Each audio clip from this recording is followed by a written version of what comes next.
పశ్చిమాసియాలో ఉద్రిక్తతల నేపథ్యంలో ప్రధానమంత్రి నరేంద్ర మోదీ రేపు అన్ని రాష్ట్రాలు కేంద్రపాలిత ప్రాంతాల ముఖ్యమంత్రులతో సమావేశం కానున్నారు. వీడియో కాన్ఫరెన్స్ ద్వారా సీఎంలతో మాట్లాడనున్నారు.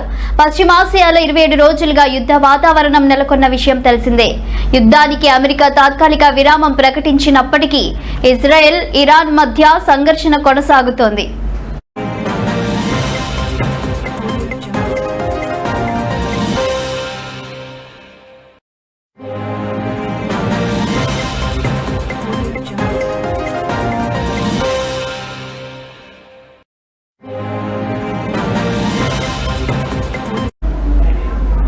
పశ్చిమాసియాలో యుద్ధం కారణంగా ప్రపంచవ్యాప్తంగా నెలకొన్న సంక్లిష్ట పరిస్థితులు దీర్ఘకాలం కొనసాగే అవకాశం ఉందని ప్రధానమంత్రి నరేంద్ర మోదీ అన్నారు.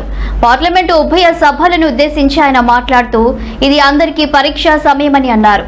సంక్షోభం నుంచి బయటపడటంలో రాష్ట్రాలన్నీ కేంద్రంతో కలిసి టీమిండియాలా పనిచేయాలని పిలుపునిచ్చారు. ఎలాంటి పరిస్థితినైనా ఎదుర్కోవడానికి ప్రజలు సిద్ధంగా ఉండాలని సూచించారు. కాగా అసెంబ్లీ ఎన్నికలు జరగనున్న రాష్ట్రాల ముఖ్యమంత్రులు ఈ సమావేశానికి దూరంగా ఉండనున్నట్టు తెలుస్తోంది.